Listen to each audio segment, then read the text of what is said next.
Ha guys, let's get more news about Warriors, but first don't forget to subscribe and leave your like. Klay Thompson's blunt admission about relationship with Steph Curry. Draymond Green. Prior to signing with the Dallas Mavericks this offseason, Klay Thompson had spent the entirety of his 11-year NBA career with the Golden State Warriors. During that time he formed one of the most iconic duos in NBA history with Steph Curry, known as the Splash Brothers, and also formed one of the league's best trios of all time with him, Curry and Draymond Green. That trio went on to win 4 titles, forming what many consider to be one of the best dynasties in sports history. While the Warriors didn't invent small ball or shooting the three, they popularized them in a way that changed the NBA for forever. However, due to brutal luck with injuries from 2019 to 21, Thompson was the odd man out in terms of getting an extension after posting his lowest scoring number since his rookie season this past season there.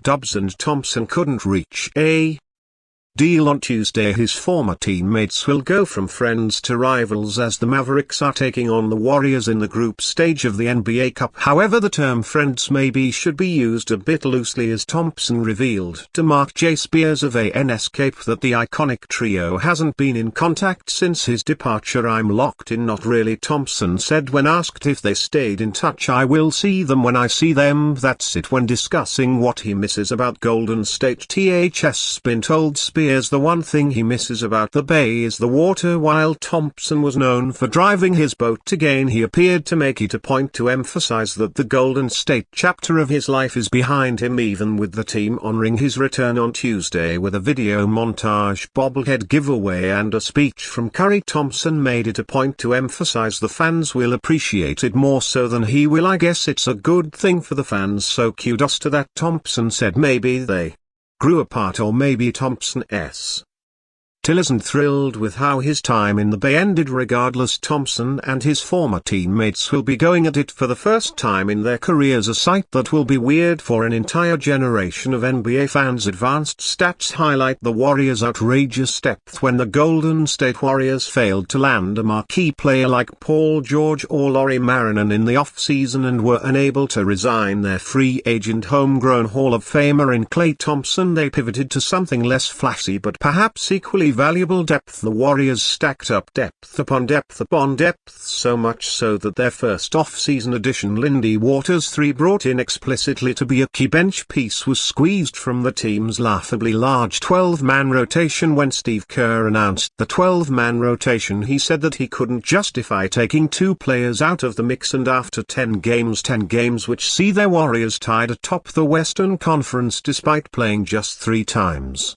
at home, it's nearly impossible to argue with Kerr. Golden State's depth has played a few roles. It's allowed Kerr to manipulate lineups based on matchups, such as in Sunday's win over the Oklahoma City Thunder, in which neither starting center Tracy Jackson Davis nor prized backup Kevin Looney played after Chad Hren was injured 5 minutes into the game. It's allowed him to keep everyone fresh, helping them run teams off the court with constant substitutions, and it's kept all their core players warm, confident and ready to contribute. But 12-man rotations are rare for a reason, and it turns out that reason is fairly simple. It's not very common to have 12 players worth playing. The Warriors, however, do, and the stats highlight just how true that is. With the 10th game in the books, I decided to take a look at how estimated plus-minus EPM views the Warriors EPM, an all-in-one stat designed by the brilliant minds at Duncan 3S, is considered by many, myself included, but also people far smarter than I am, to be the best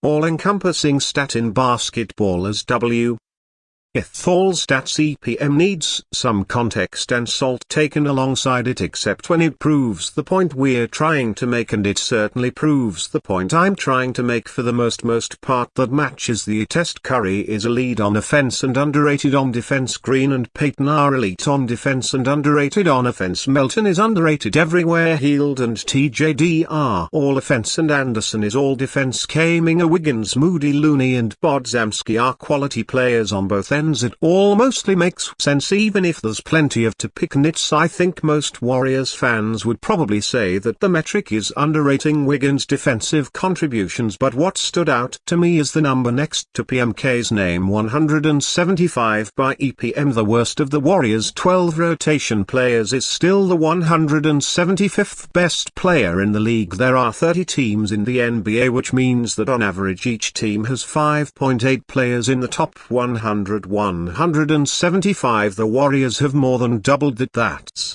staggering, and it's even more shocking when you look at it compared to all the other teams. Here's a breakdown of all 30 teams by how many players they have in the top 175. Mavs. Klay Thompson downplays return game against Warriors. The Dallas Mavericks sit at 5-5 with a game coming up against the 8-2 Golden State Warriors on Tuesday night. It'll be one of the most discussed games of the early NBA season, as Klay Thompson will return to the Bay Area after winning 4 championships as a key cog in the Warriors dynasty. Thompson insists Tuesday's game will be like any other, but it's hard to ignore the 13 years he spent with the franchise. It's just another regular season game in November. Thompson called Tuesday's matchup. Obviously there's bigger implications with the NBA Cup. That's what's on our mind. Is in my mind is just to win that, because I haven't been a part of it yet. I know it's young, but it'd be fun to play for that title. Thompson also said it would be good to go against the people he worked with for so long, but he also doesn't think it'll be hard to keep his emotions in check on Tuesday night, as he's focused on providing as much information on his former team as possible. Probably share my knowledge with my teammates and coaches and try them in. We'll probably see a high-volume three-point shooting team that switches a ton on defense, so go into Tuesday and try to counteract those two aspects. Golden State has announced they're giving away a captain's hat to every fan in attendance on Tuesday night as a nod to Thompson's love of boating, to which Klay said, "I guess it's a good thing for the fans, so kudos to that." Thompson has struggled the last few games, hitting just 2 of his last 13 three-point attempts and is averaging just 13.8 ppg for the season. Luka Doncic has admitted it's been a struggle getting used to having Thompson in the lineup, but Dallas is still lacking perimeter shooting, something Klay is supposed to help provide. And you fan, what do you think of the situation of Klay Thompson? Leave your opinion in the comments.